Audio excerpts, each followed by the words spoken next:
Welcome to our Thursday Convocation, featuring a remarkable ethicist, Dr. Reggie L. Williams of McCormick Theological Seminary. His topic is his landmark book, Bonhoeffer's Black Jesus, Harlem Renaissance Theology and an Ethic of Resistance. Our prayer will be led by Dr. Tom Eggebeen. The prayer for this day, a cherished hymn based on Bonhoeffer's last poem, 1944. He was no longer in Tegel prison, but now in the Gestapo headquarters in Berlin in a basement cell. This stirring and profoundly honest hymn is found in hymnals throughout the world. By gracious powers so wonderfully sheltered and confidently waiting, come what may, we know that God is with us night and morning and never fails to meet us each new day. Yet are our hearts by their old foe tormented. Still evil days bring burdens hard to bear. O give our frightened souls the sure salvation, for which, O Lord, you taught us to prepare. And when the cup you give is filled to brimming with bitter suffering, hard to understand, we take it gladly, trusting, though with trembling, out of so good and so beloved a hand. If once again in this mixed world, you give us the joy we had, the brightness of your sun, we shall recall what we have learned through sorrow and dedicate our lives to you alone. Amen. Our scripture reading for today is from the parable of the Good Samaritan, found in Luke chapter 10, verses 30 through 35. Jesus replied, "A man was going down from Jerusalem to Jericho and fell into the hands of robbers who stripped him, beat him, and went away, leaving him half dead. Now by chance, a priest was going down that road, and when he saw him, he passed by on the other side. So likewise, a Levite, when he came to the place and saw him, also passed by on the other side. But a Samaritan, while traveling, came near him, and when he saw him, he was moved with pity. He went to him and bandaged his wounds, having poured oil and wine on them. Then he put him on his own animal, brought him to an inn, and took care of him. The next day, he took out 2 denarii, gave them to the innkeeper, and said, 'Take care of him, and when I come back, I will repay you whatever more you spend.'" Thanks be to God for this message to us. I was working on a personal writing project on the German pastor, theologian, martyr Dietrich Bonhoeffer, who had been a long-distance mentor of mine since 1965. And I read a book by a rising dynamic luminary on the theological horizon named Reggie L. Williams. I had heard of him because he's in demand as a highly sought-after speaker at conferences and lecture halls throughout the United States. His book on Bonhoeffer's Black Jesus and Harlem Renaissance Theology literally knocked my socks off. It's a profoundly groundbreaking work. So I called him and I urged him to bless us with this convocation. Dr. Williams is a California native. He excelled in academics, leadership, and basketball at Westmont College in Santa Barbara. He's a close friend of Grove resident Diane Whiting's son, Sean, who also played basketball at Westmont. Reggie earned an MDiv at Fuller Seminary and then a PhD at Fuller, where his major mentor was the outstanding ethicist Glenn Stassen. Dr. Williams, it's a dear privilege to have you with us today. Dean, you are far too kind. So many nice words. I don't know if I can live up to that introduction, if I ever have, but it's so kind of you. When we shared that phone conversation, I was moved by what you have, by your history and the experience that you had with Dietrich Bonhoeffer, specifically with Eberhard Bethge, having met him. Thank you. Thank you very much. Thank you for your generosity and for your invitation here. And hello, Sean's mom. Sean and Paige are friends, and we were at Westmont together. We've stayed in contact. And I believe Jason Burns' mom is also in this audience. Jason is also a friend from college. Greetings to you both. You raised wonderful young men. So today's February 5th, as we are having this conversation here. Yesterday, Dietrich Bonhoeffer would have turned 115 years old, had he lived.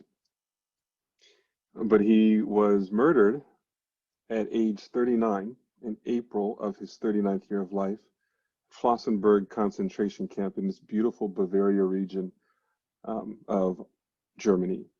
That story that was just read from the Gospel of Luke is an important one for Glenn, because for Glenn Stassen, the man who trained me in Christian ethics, he describes that passage as the one where Jesus does his most explicit teaching about love, and love is a core component of understanding God's commandments for our interaction with each other. Because it starts with a lawyer, someone for whom the law of the land, not just church scripture, but the law of the land, which is the Hebrew scriptures, how those read and what they mean for us. It starts with a lawyer asking Jesus, what must I do to inherit eternal life? What does God want from us? This is the question that Christians ask. Jesus then asks the lawyer the equivalent of something like, what does your Bible say? How do you read it? And the lawyer gives this answer, very astute and very clear. Love the Lord. The whole thing means this. Can we hang on these words, this phrase? Love the Lord your God with all your heart, soul, mind, and strength, and love your neighbor as yourself. Loving God, loving neighbor. This is also important for Dietrich Bonhoeffer, a humanist, one who sees interaction with human beings as connected to or incapable of being disconnected from interaction with God because of his interpretation of Christ. I'll come back to that. Jesus says to the lawyer, you've spoken well. Do that and you live. I mean, in effect, he translate, why are you asking me? What are you talking to me about? What was this question for? You know. And to justify himself, the writer says, to justify his question, he asks, and who's my neighbor? Bonhoeffer said this question, he doesn't mince words here, is demonic. You might think that's hyperbole. That's kind of taking it far, Dietrich. How is this demonic? And he means that it's demonic. It takes us back into the Garden of Eden when the serpent says to Eve, did God really say? Because lurking in the, did he really say that, is ambiguity. It is uncertainty. It's ethical conflict. Because if it's not so clear what's being said in the ambiguity, I'm off the hook for doing what Bonhoeffer called simple obedience. I'm off the hook. It's not clear. Who is my neighbor? It's not so clear. I don't have to follow then. And then he goes through the story, and I want to share this with you. This is all by way of intro. I want to share this piece with you. A couple of years ago, I had the privilege of speaking to a German one brand of the German section of Dietrich Bonhoeffer Society. There is the International Bonhoeffer Society, and I'm on the board for the English language section. We have a German band arm of this, started by Bonhoeffer's best friend, Eberhard Bedka, and a dear friend of mine, Ferdinand Schlingensieben, others, Clifford Green, and so forth. And then there's the Bonhoeffer Gesellschaft, which is a group of Bonhoeffer scholars, not the academic wing so much. There are certainly scholars there. I was speaking to the Gesellschaft, this group in Berlin. And I also gave a sermon after the conference, standing right next to this piece of art. Now, I told the story of the Compassionate Samaritan that Barbara read. Afterwards, a man stood up and told me what this piece of artwork is that I was preaching next to. Back in the 40s, when the Nazi regime was the government in Germany, this diacony, which is the social work wing of the German church. The German church is structured differently than here in the United States. The Protestant church is almost like a state function to it.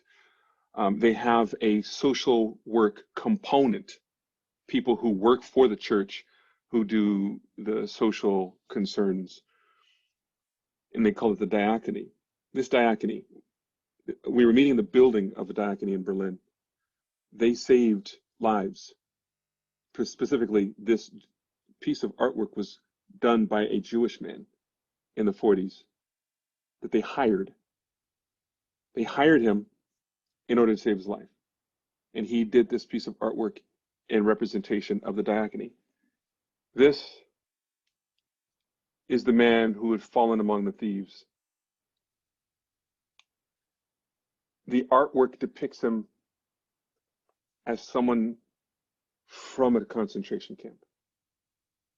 Now, what's interesting is in this time period, people would say we didn't know what was happening in those things. Well, this is early 40s. This is before the war ended in 45. Okay, before it ended in 45, he makes this. It's depicted as a man, a person from a concentration camp. Here is a representation of the German Lutheran, the German church, the Deutsche Christian, German Lutherans. Okay, which was a movement that was in favor of the Nazis at the time. Bonhoeffer was in opposition to them in the confessing church movement, the one who claimed that the only Christians in the country at this time are not trying to make Hitler the state, the ruler of the church, not friendly with the Nazis. Okay, this is a member of them. And another Christian here who's doing the Nazi salute, walking away from this man who is harmed by the Nazis. This is representation of the state bird, who was an eagle, here depicted as a vulture feeding off of this person's flesh. And each of these are symbolic of something that the Compassionate Samaritan did, with the Samaritan himself being represented as Christ. Those reaching out to this despondent person in a country where there was a lot of perpetrators who were self-deputized agents of the state. Your neighbor could turn you in, and they were Christians. To have the Nazi state was to have co-conspirators within Christian churches. The other one which was a large number also, were the people who were apathetic, people who just knew what was going on but turned a blind eye. The others were people who risked their lives for the sake, other neighbors in Germany were the people who risked their lives for the sake of Jewish people. Well, all of that to say, I mean, I was really moved when I saw that piece of art. The time period that Bonhoeffer was doing his opposition to the Nazis is the early, 1930 to 1940s, in another location in the world. But the phenomena itself is not so unusual. It is a story of the Western world and its vision of community. The vision of community. What is for us the ideal community? For much of the 17th through the 19th century, the Western world was involved with in an interaction with Africa that treated human life from Africa as possessions, populating different countries with free labor as they worked to build nation and community. That process gave to us an understanding of human difference that set up some people as human and other people as not. Partially human, mostly human. You want community with the fully human people. I wrote this book in 2013, published in 2014. It came from my dissertation, the research that I did for my dissertation. I had to rewrite it because it was full of too much jargon for a book. But in that book, I focus on a moment in Dietrich Bonhoeffer's life where he comes from Germany to the United States after writing a dissertation, two dissertations in fact, and had achieved a position as a professor at the university in Berlin, but he was too young to be ordained. He's 24 years old, but a professor with two dissertations under his belt, real precocious, arrogant too, young man. Before he takes his position at the university, the person in charge of his ordination process wanted him to see the world a little bit, called him ruddy, green, a ruddy, young, green, I guess you might say, and thought that it would be good for him to work on his English. England, or Britain, was considered, they decided on the United States, specifically New York, for Bonhoeffer. Not because it was some prestigious school, not because Union was great, but because of what the environment provided him beyond the academy. Bonhoeffer was not interested in being under any professor or obligatory textbooks and so forth. He had to go through that. He had a position. He's a professor. The people at the school were more like colleagues for him, the professors. But he did some learning there. He did a lot of learning there. In fact, the time was much more impactful for him than he had anticipated. To interact with Bonhoeffer and to understand what's happening in Nazi Germany and what his interaction with Nazi Germany was at that time, you can't just stay within Bonhoeffer language, Bonhoeffer's world. You have to open it up, just as I have done by talking about the Western world project of community. That's beyond Bonhoeffer studies, to interact with what the Nazis are doing. Bonhoeffer moves over to New York at a particular time in Black history. To understand a little bit about that.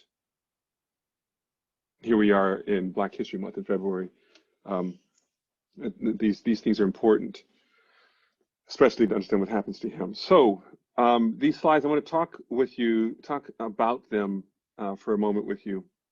So to say black Jesus is not the opposite of white Jesus. This is something much more profound, and we'll come back to this particular painting here too in the slides. 1945, Bonhoeffer was murdered at Flossenburg concentration camp. In April of 1943, he was arrested and taken to Berlin's Tegel prison. It's now been torn down. He's there for a couple of years. The beautiful poem that was read was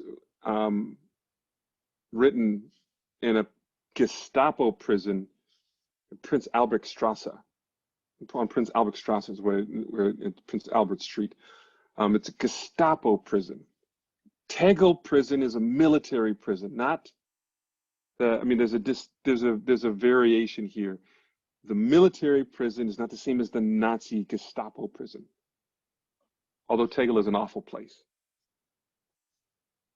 In July of 1945, there is a coup attempt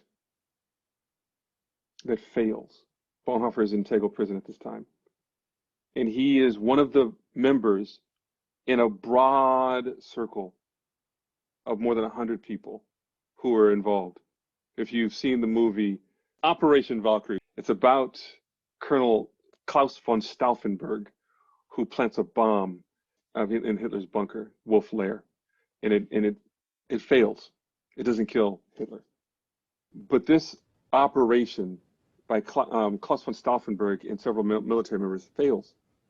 After that failure in July of 45, Bonhoeffer turns towards specifically writing theology. And we have this collection of stuff that we get from him in Tegel prison that's called Letters and Papers from Prison.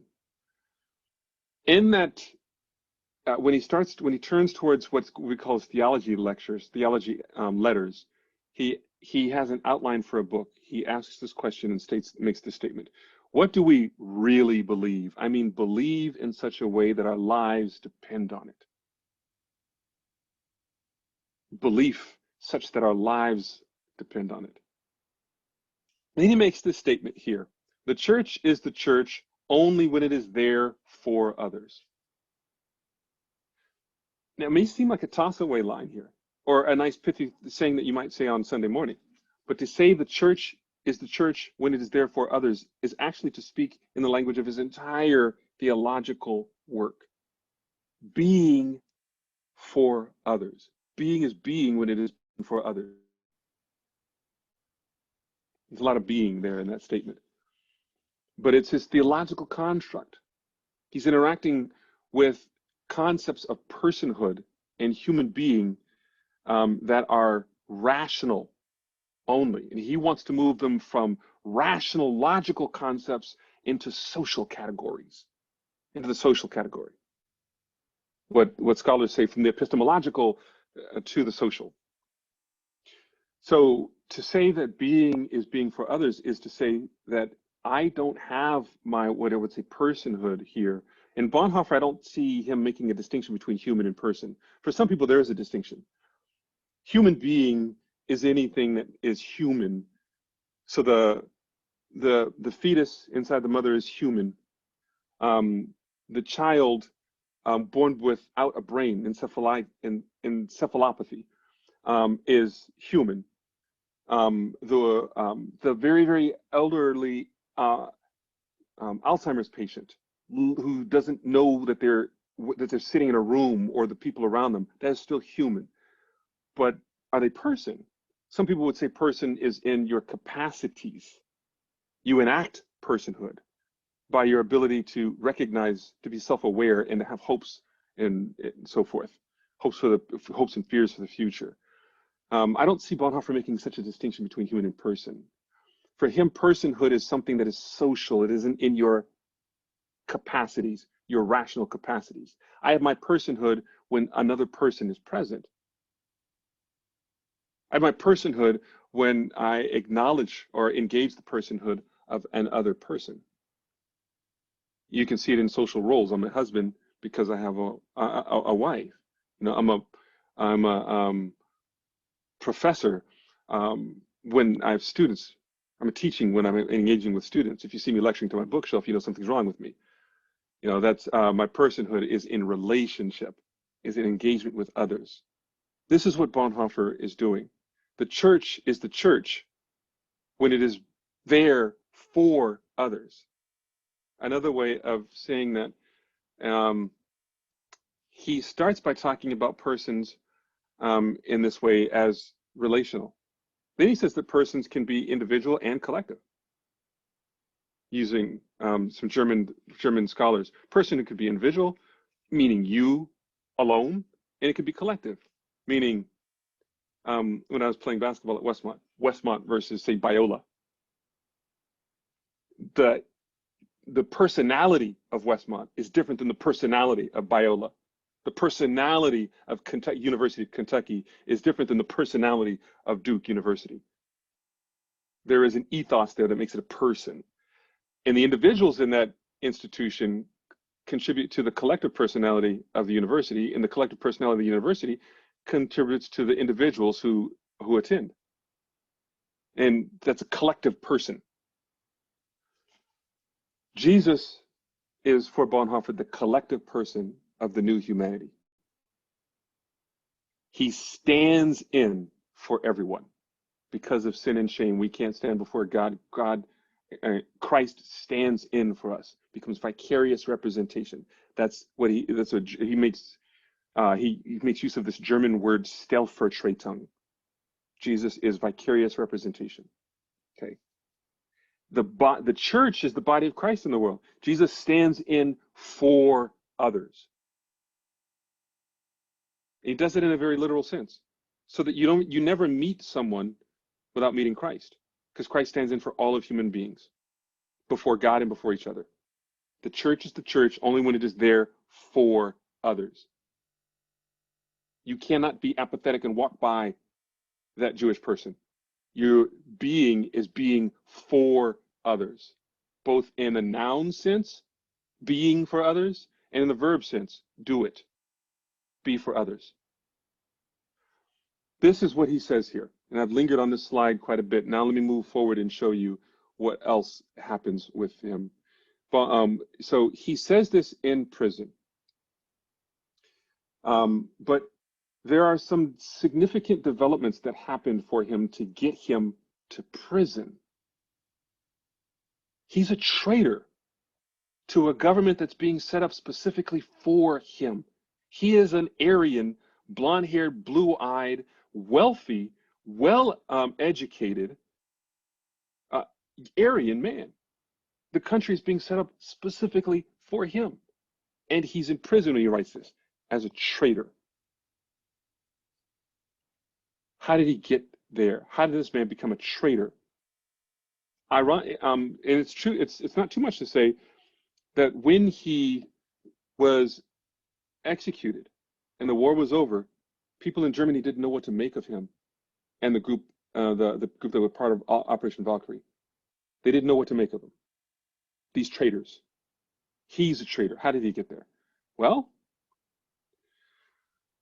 when he was 24 years old, he crossed the Atlantic Ocean, that space that had carried black bodies from Africa in the belly of boats into Europe, South, Central, and the United States, America, Central and North America, Americas, as cargo. That space, the Atlantic Ocean, that was a place that consumed people. It was a deathly space that completely transformed people from tribal people, Aquapon, Yoruba, Igbo, so forth, into Negroes.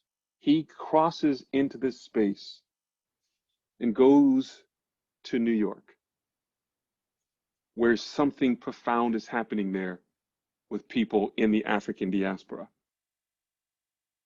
He becomes a student at Union Seminary. And he studies also in Harlem that had become ground zero for Black people to re-engage what human being is. He's a student there too, in Union and in Harlem. One of his professors, Dr. Reinhold Niebuhr, a man he didn't really like at first, becomes a friend of his.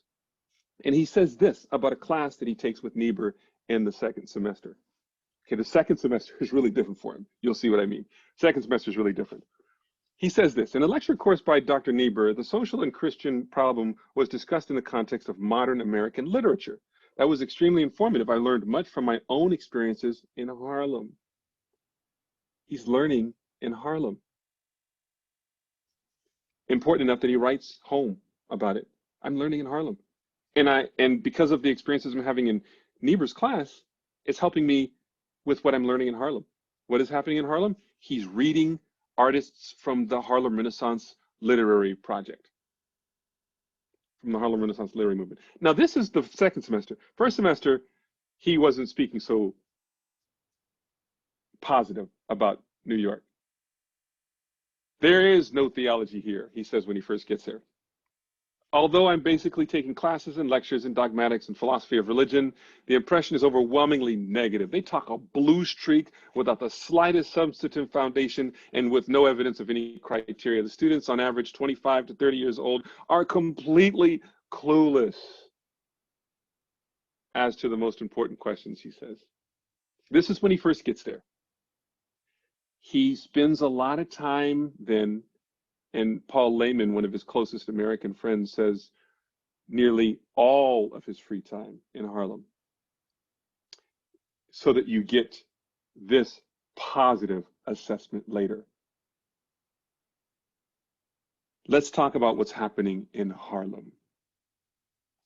This is a very clear change for him between the two semesters. What's going on in Harlem at the time? Well, the concept of human being is set in pieces. It's a dialogue that's being built over time.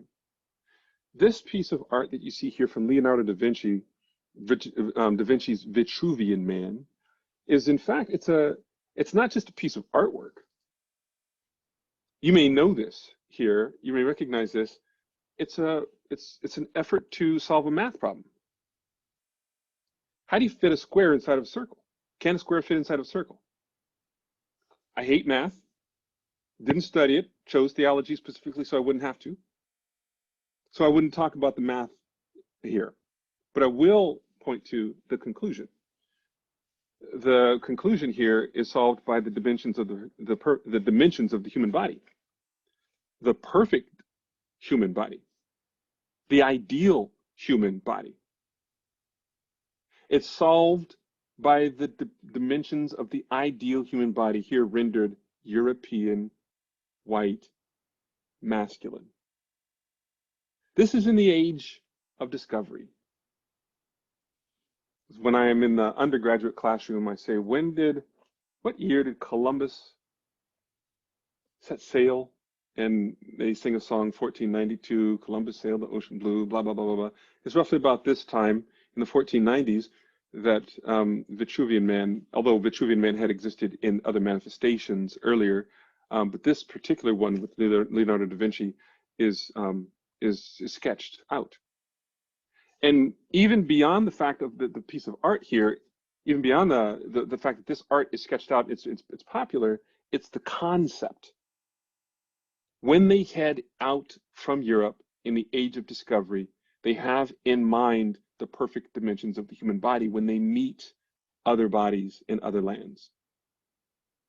It is the beginning of what I would describe as a human template, the center of the world, measuring other bodies by an idealized type of template, a prototype, not so much a prototype, an archetype, actually.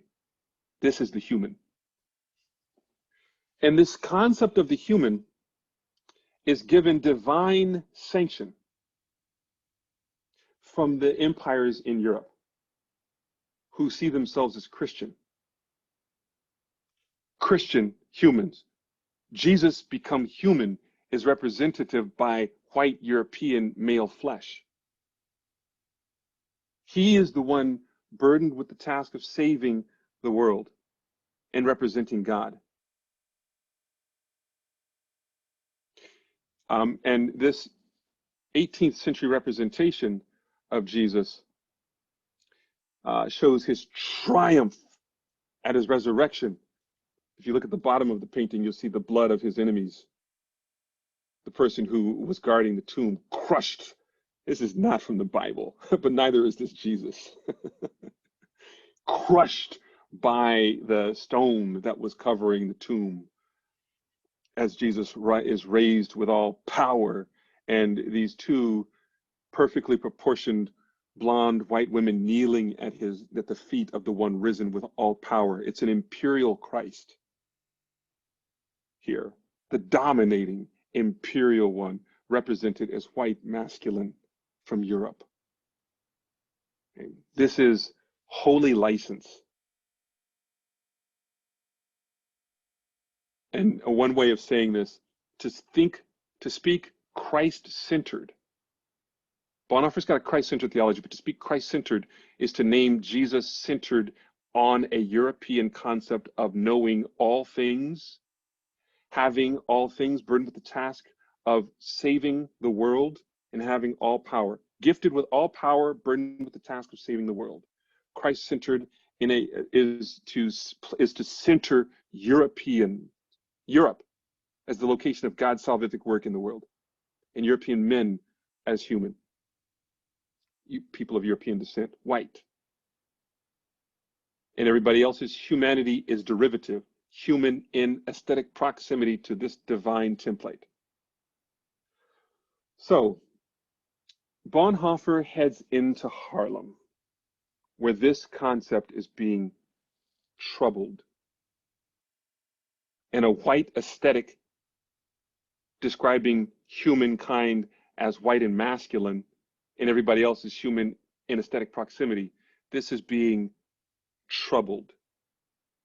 And Black people are asserting Black life, Black humanity. This is a bibliography, Bonhoeffer's bibliography, that he picked up from the Harlem branch of the New York Library, the Schomburg, which today is the center of Harlem Renaissance literary thought and art as well. You go there to study the Harlem Renaissance, as well as Yale's library, Beinecke Library. But I went through his collection that he brought back from New York, took pictures. I figured I would apologize, ask for forgiveness later if I wasn't meant to do it. But I pulled out this bibliography. Now, people have often asked Bonhoeffer scholars, what was he reading? He talks about reading stuff. What could he possibly have been reading? I mean, why don't you look at his bibliography? It's there in his holdings that he brought back. So, and with this Bonhoeffer coffee stain on it or something, this is his own thing. I took pictures of every page. This is his bibliography. This is literature on the NAACP and the founding of the NAACP. This is on literature on the civil rights movement, Black people struggling for civil rights. Again, let me emphasize that these are his. This is a box of Bonhoeffer's own belongings at the public library in Berlin. What he brought back with him from Germany, what they could salvage of what he brought back with him from Germany. Some of his stuff, his belongings were lost, but this is what we still have. The flyer advertising the trip to Harlem for Union students, likely the one that introduced him to Harlem initially, or I should say where he took a trip around Harlem. His friend Albert Franklin Fisher helped to introduce him to Harlem, whose family has become friends of mine. He kept the flyer. I found that interesting. This is his student body card at Union Seminary that also doubles as entry pass or his entry card to the YMCA that was behind Abyssinian Baptist Church in Harlem. His membership card to the YMCA and student ID card. He says this in his end of the year letter also to the Church Federation office. I was introduced not only to the leaders of the young Negro movement at Howard College in Washington, but also in Harlem, the Negro Quarter in New York. Now, what does he mean? At the time, the Harlem Renaissance movement went by several names. The New Negro movement, the New Negro Renaissance, the Young Negro movement here, as Bonhoeffer is using it. What is this? It corresponds with the Great Migration that was happening at the turn of the 20th century. Black people were leaving the South in droves. They were leaving because of the lynch law, which was extrajudicial treatment of Black people. There was no law really in the country, but it is most specifically the hot seat of terrorism against Black people is the southern states. And they're being lynched without recourse to any kind of law that would protect them. One, it's terrorism. They're like refugees from a war in which they have no army or weapons to protect themselves, really, or to speak of. So they're leaving there in droves and they're heading to the north for the lynch law. Two, many of them are sharecroppers. Sharecropping is a way of addressing the problem after the Civil War, when you've got, millions of skilled laborers, formerly enslaved, not getting any pay for their labor, who could farm, skilled farmers, no land. And then you had these people who owned land with no skilled laborers. They didn't know how to farm. Their slaves were doing it. They struck a bargain. You can work the land. I'll let you borrow the tools and the seed and the fertilizer and so forth, and a mule. And you just pay me when the crop is due. Many of them could not read, maybe even could do math, because it was illegal Black education was illegal during enslavement, especially after 1839 and Nat Turner's revolt. So they were completely at the mercy of the landowner. It was another chapter in the story of slavery. They still lived on plantations, and they were still subject to white plantation owners.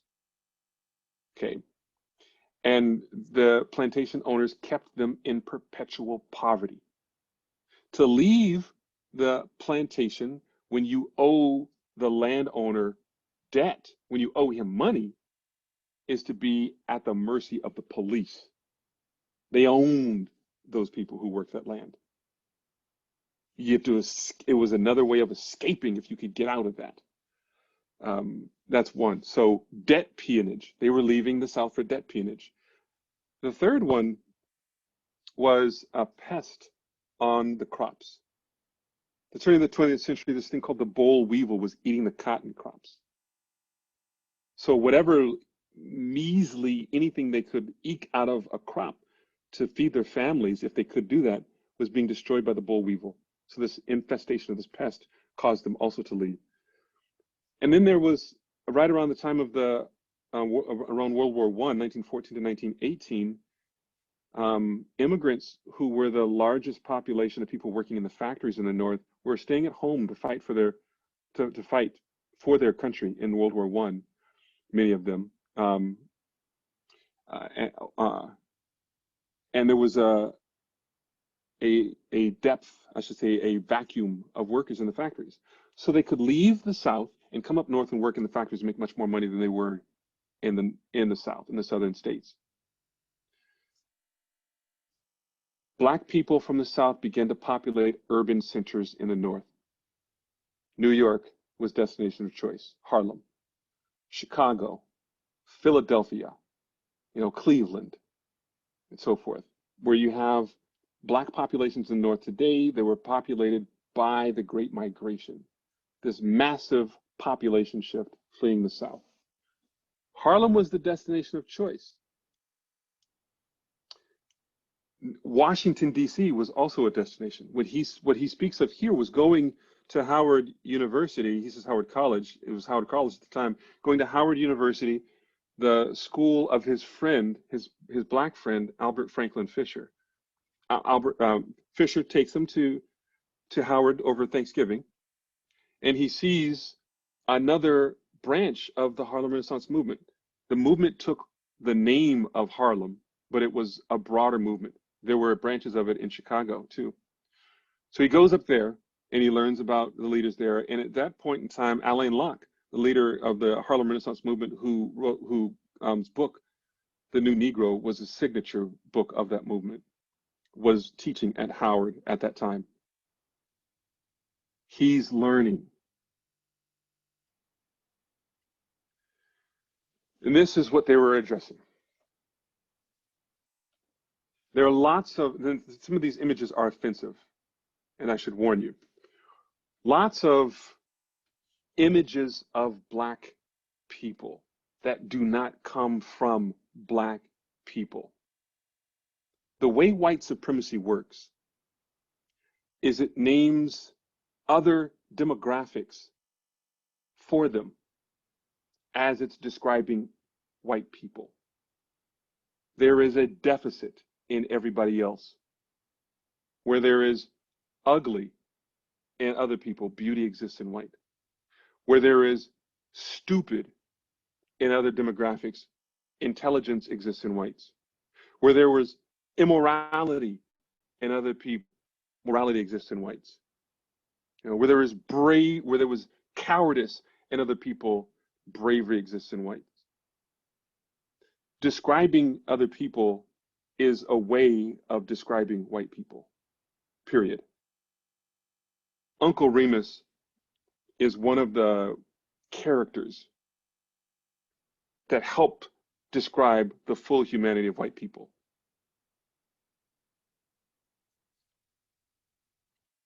So is Auntie, or Jemima. Here is what this is. This is the mammy. I shouldn't say Auntie. This is a mammy figure. The mammy, the Jezebel, the Sapphire. These are all derogatory depictions of black femininity to show the full womanhood of white women. The black child, the pickaninny. Is it really a child? Do we mourn when this child is eaten by alligators or are harmed? Can the mammy and the Uncle Tom figure, can they love their children, this child, like white people love their children? Because those are real families, white families are, but these are black families, partial families.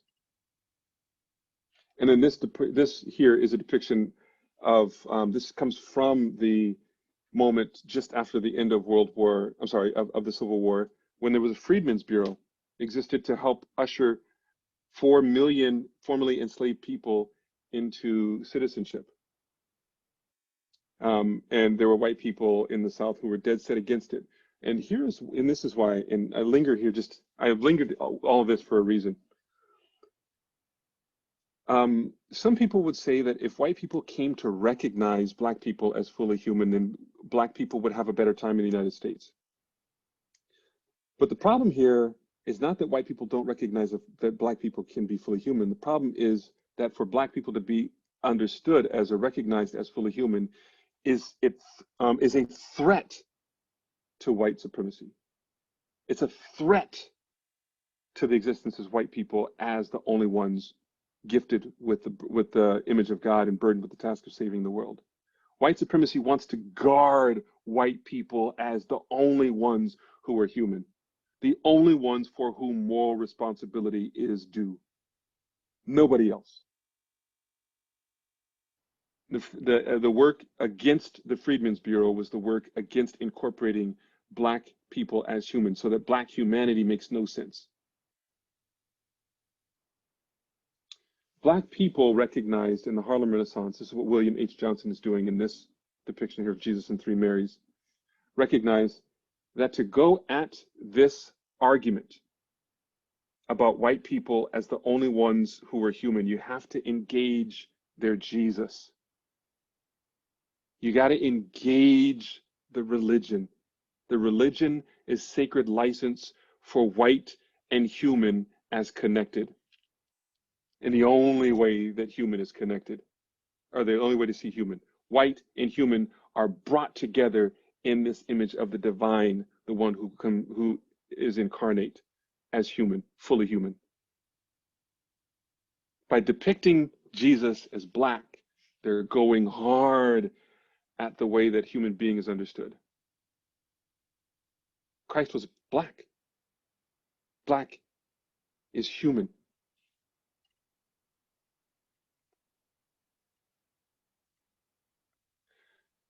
In 1939, Bonhoeffer comes over again for a second trip, and he addresses this in an essay that he wrote.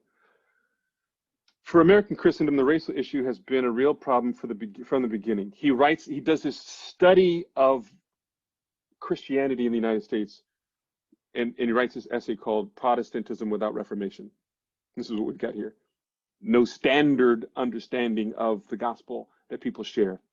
For American Christendom, the racial issue has been a real problem from the beginning. The young, forward-looking generation of Negroes are turning away from the faith of their elders because they view its strong eschatological orientation as an obstacle to the progress of their racial rights.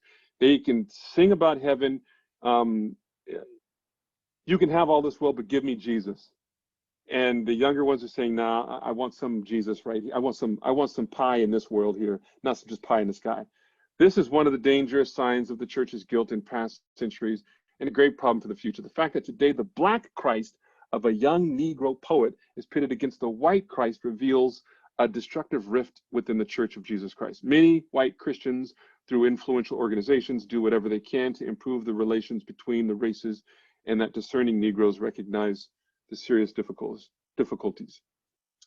So I'll stop there in reading this. He's talking about the racial split within the church in the United States that has not gone away. He's recognizing it in 1939. He comes over, he studies this again. He even preached, likely, at Abyssinian Baptist at that time when he comes back. What is this black Christ by a young Negro poet? He's speaking of a poem that was panned at the time. Harlem Renaissance literary scholars weren't so excited about this because of what happens here in this poem. But the poem is by County Cullen, a very brilliant young black man whose stepfather was a preacher. And Cullen himself becomes one of the most significant authors or poets of the Harlem Renaissance. He writes this poem, and the poem is narrated by someone who has had some awakening. The narrator has had an experience with Christ, and he's telling his story to white America. This interaction with white America, hopefully dedicated to white America, is what he says in this poem, is to wake them up about humanity and about Jesus. He connects Jesus to the history of lynching. How Calvary in Palestine, extending down to me and mine, was but the first leaf in a line of trees on which a man should swing world without end in suffering. Calvary in Palestine, the first. In this story, you've got it's a woman and her two sons. The two sons function in a role like Job's accusers, and the woman is a very zealous woman, pious Christian woman. One of the brothers, who's the one narrating, is defensive for his mother's faith early on. And the younger brother, who's handsome and intelligent, is oppositional from his youth. A man was lynched last night. Jim, why? Jim would ask, his eyes star bright. A white man struck him. He showed flight. Maybe God thinks such things are right. Maybe God never thinks at all of us. And Jim would clench his small, hard fingers tight into a ball. Likely there ain't no God at all. God could not be if he deemed right that grief that ever met our sight. That's Jim speaking. Then Jim is lynched. There's a relational issue. One of the stories that always gets Black people lynched in the South is the claim that they assaulted a white woman. This is what got Emmett Till lynched. He wolf whistled at a white woman when he was 14. Black men lynched all over the South. And something along those lines brings on Jim's lynching at his home in front of his mother and his brother. The narrator sees his mother on her knees praying when her son, his brother, is being lynched. And he says, "Call on him now. I mocked and try your faith against his deed, while I with intent equally as sane, searching a motive for this pain, will hold a little stone on high and seek of it a reason why, which stone or God will first reply. What has he done for you who spent a bleeding life for his content? Or is white Christ too? Is he also distraught by these dark skins his father wrought? The men who come to do the lynching no doubt are Christians. What have Christians done in the face of oppression, or when people minoritized in any community are murdered? Joined them or been apathetic to it? This is the answer. Their Christ is white, dominating everything in the world, and complicit either in the actions or apathetic in the face of the actions. But something different happens here for him. His brother is murdered by these lynchers, white Christians. And in the morning, the brother comes back through the front door alive again. He's resurrected. The narrator sees something, a form immaculately born, betrayed 1,000 times each morning, as many times each night, denied, surrendered, tortured, crucified. He says also about how this form that he's looked upon and seen is Christ, his brother. Christ is his brother. Christ identifies with this family, not with the people who are complicit in lynching and murdering of society's minoritized people. This is the Jesus that Bonhoeffer meets at Abyssinian. This is the Christ who captures him, captures his heart. He becomes, in his own words, after this experience in New York, a Christian. He's hearing this in the Harlem Renaissance, and he's hearing something like it from the preacher in the pulpit, where he calls home. We clothe God, Powell says, by clothing men and women. Jesus interpreted this as meaning we clothe men and women when they are naked. When you give men and women coats, shoes, dresses, you're giving clothes to God. Now remember what Bonhoeffer described as stellvertretern. When we in our sin and shame can't stand before God, Christ stands in for us. You're not just meeting any other person. Every time you have an encounter with a person, you have an encounter with God in Christ. You have an encounter with Christ. This resonates for Bonhoeffer. It would have made sense to him. So he's hearing this interaction with Christ by Harlem Renaissance intellectuals, and he's hearing a gospel preached that says, pay attention to those who are harmed and left out. Incidentally, Powell's driving down. I mean, the Great Depression happens in 1930 when Bonhoeffer is there in New York. It's happening. It strikes just before he lands there in New York in 29. Powell is driving down what's Lenox Avenue now. Lenox Avenue, it's called Malcolm X Boulevard in Harlem today. He's driving down Lenox Avenue in his very nice new car. Abyssinian Baptist is a very wealthy Black church. He didn't want the car, by the way. His church bought it for him. He sees people destitute. It's the saying goes, when white America gets a cold, Black America gets pneumonia. He says, God, why don't you do something?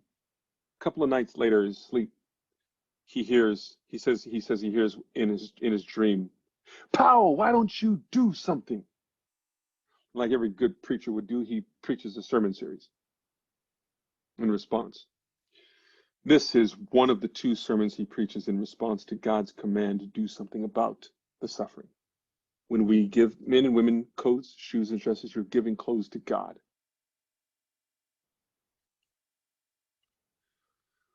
Bonhoeffer says, I heard the gospel preached in the Negro churches. Here one could really hear someone talk in a Christian sense about sin, grace, and the love of God, and ultimate hope, albeit in a different form than that to which we are accustomed, meaning they are really excited about it. In a contrast to the often lecture-like character of the white Christ, the black Christ is preached with captivating passion and vividness. He's attending a lot of churches while he's there, but he makes Abyssinian his home in the black church. This, so Bonhoeffer's experience with white Christ in New York helps to illuminate the movement that he comes to oppose in Germany, the German Christian movement. They are speaking in favor of an Aryan. They also talk about an Aryan Christ and de-Judaizing the scripture. The summer he comes back from New York, he immediately starts talking about ethnic pride as a sin against the Holy Spirit, and the likely necessity for Christians to speak out publicly for the sake of their neighbor who are harmed by the government. And this picture demonstrates the problem that he was facing. This is done by one of the lead propagandists in Germany that shows Hitler leaving the church hat in hand under a cross as a good, pious Christian man. The leader of the nation who wants an Aryans-only nation is also a pious Christian. They know they need Christian support. Bonhoeffer is able to see very early on that this Christian language is awful. It is a problem. And the church is only the church when it is there for others, not excluding others or practicing violence and harm against others, but being for your neighbor. This is one of the concentration camps where he was held. This is Buchenwald concentration camp. And just to show you the way that the rhetoric worked to describe the problems in the nation as people. This here is where the inmates in Buchenwald would line up. I'm standing in on one of the spots where people were lined up every day. To my left, in front of that guard tower there, to your left, as you look at this, there are the 6 ovens where they would dispose of the bodies. Right in front of you is the bear exhibit for the zoo. The only thing between the people standing in the concentration camp and that bear exhibit is that electrified wire. They could be in that close proximity to each other, enjoying a day at the zoo with a day with the bears with their families. How does that work? It is the way in which we describe human difference that allows us to be comfortable with some being harmed and others being embraced. We fail to see moral responsibility, our humanity reflected to us in relationship with someone else, in an encounter with someone else. This is what Bonhoeffer pushed back against. This is what got him killed. But it also stands as witness to us for what it would mean to follow Christ today and how we must recognize the way God works in society for us. Rather be an enemy in the context of a regime that was setting itself up according to an ideal that hurt others than to be included. There are places in Germany where they have memorials set up. This is in Berlin. This is the spot where they started taking the Jews from Berlin. This is the one. There are a couple of memorials that are, of the couple of memorials that I've seen, this one is the most moving. Mm-hmm. They have a grate here for every time the train left, and it shows how many Jews. The date, first of all, this is the first one, October 18th, 1941, 1,251 Jews from Berlin to this ghetto called Lodz. And there's a grate for every time a train left, and the grate is just that small. That's how big it is here. There's another one there, there's another one there, every time the train left.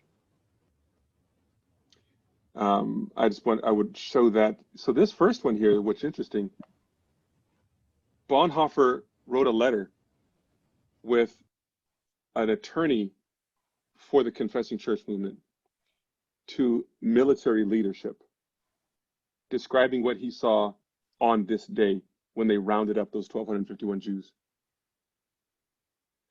To be in a part of the military is not to be in the Gestapo or to be a Nazi. That took a different level of verification of your family lineage. And it was also another level of commitment to the Germans, to the Nazi government. He didn't think that some of the Nazi leadership, the military leadership knew what the Nazis were doing. And they thought that they could try and get some of them on their side. They can help push back against the government. Friedrich Eustace Perls and Dietrich Bonhoeffer wrote a co-authored letter about this roundup. It fell on deaf ears. This is where he was killed. It's a mining town, Flossenburg concentration camp. This is the courthouse, the courtyard here. When they were destroying this, somebody said, wait a minute, Pastor Bonhoeffer was killed here. And so they decided not to destroy the whole camp. What's so weird is that there are houses right there. There's a whole neighborhood right there in the shadow of the concentration camp. You got to watch how you walk when you're walking. Here's what I will say. Bonhoeffer didn't figure it out. He still remained loyal to what I would argue as a Western way of seeing the world from the perspective of people who are crushed by politically oppressive regimes had an impact on him when he was young. That is no question to me. That is beyond question. Take him at his word. He says that. And what happens to him as a result of being in New York and driving through the States. His dear friend, Albert Franklin Fisher, would not go with him to Cuba or to Mexico like he and Jean Lasserre did. Why? A black man in that car with those white men driving through the South? They were at a restaurant together. This was in New York when Bonhoeffer recognized that Fisher was being treated differently. Got up and left in protest. Bonhoeffer did. And he's 24, turns 25. He's young when this is happening. Now, the way people look at theology, the way the academy tends to work, people think that everything can be wrapped up by good theory. That you connect it very solidly to the Protestant Reformation and everything can be answered. When in fact, that is just not the case. We are not simply rational creatures. We are a collection of dimensions of the self that influence us in various ways. And something that is that's core to our being and the way we are oriented in the world is our formation in community. Bonhoeffer heads over into New York, and you know what it's like to travel a little bit, especially if you're young. It's his first time across the ocean. That moment was extremely informative for him. Broke him open to be the person that he ended up being. If it weren't for that moment, who knows whether or not he would have had the insight that he had later to to resist the Nazis and to write so clearly about it too. May not have ended up here. Miles Horton founded the Highlander Folk School with Jim Dombrowski. Both of these men are from Union Seminary. Miles Horton meets Bonhoeffer in the lobby, student lobby. This is in my book. This is after church. Bonhoeffer is uncharacteristically emotional, he says. Okay, this typically logical German man, logical in his head most of the time. And Horton says, I think I saw what led to his death later, his connection with that church. And Reggie, this is your great contribution to Bonhoeffer scholarship to lift up the Harlem Renaissance theology and Bonhoeffer's connection with it. And Reggie, we're so indebted to you for that. And thank you. Thank you. It's I think these kinds of things are important. People need to recognize, well, two things. One, that the protest tradition within Black church is not devoid of theology, you know, or substance that will speak in a substantial Christian way. That this protest tradition is connected to abolitionist church, abolitionist Christianity. The Christianity that recognizes God not in the halls of power in speaking eloquently about theological concepts, but recognizing God in your neighbor, and the reason and the need to advocate for your neighbor. That's what's going on here.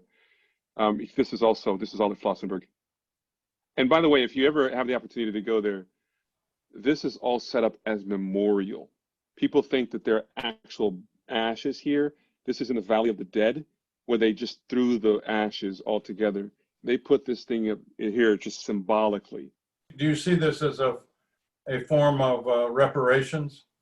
The memorials all over Germany, the signage? Now, it would be interesting. I don't know if I could say that as much as our Jewish friends and families who are there in that spot. I don't know what this does to help give them back their lives. There are things like an artist has done this work called Stolpersteiner, where he's collected the addresses of and the names of people who were murdered by the Nazis in Stolpersteiner, Stone of Stumbling. You're walking along the street in a given German town, and you'll see a bronze brick in the sidewalk. That bronze brick has the name of the people. It says this address as you're walking by right now. It could be a department store, but it was once a home. This address you're walking by right now was once occupied by, and it has the names of the people taken away, the date they were taken away, and the place where they were murdered. That's a call to memory, though it's to invoke them in that moment. You stumble over them. I think things like that are. And if one of my former professors, I got a chance to study in Jerusalem at a school that trains rabbis. And one of the lecturers there, her family killed in Auschwitz. She told the story of getting the courage to go to Germany finally. And when she was going into the subway, train station, she was stopped by a sign that said, "You have freedom of mobility today." But there was a time in the country when everybody didn't have freedom of mobility, and some people could not move about and just go and get on the train like you are about to do. We must never forget them. She wept at that sign, and she was near weeping as she was telling us about it. The courage it took her to get up to go to Germany, and then the moment, and the fact that they are doing this, not forgetting them. This country is trying really hard to whitewash the way it has treated Africans, people of African descent. Forgetting them, calling them other things. That's how this evil lives. Mm-hmm. Dr. Williams, you are a prophet in our midst. We are deeply indebted to you for this profound and prophetic presentation that will cause us to wrestle with these issues that you have raised from here on out. Blessings on you. We are your debtors. Thank you, brother. Mm-hmm. Happy to spend this time with you all. Next week, Indeed. I invite you to come and visit with Trevor Wee of Australia. He's an Aboriginal scholar, and his presentation will be very enriching.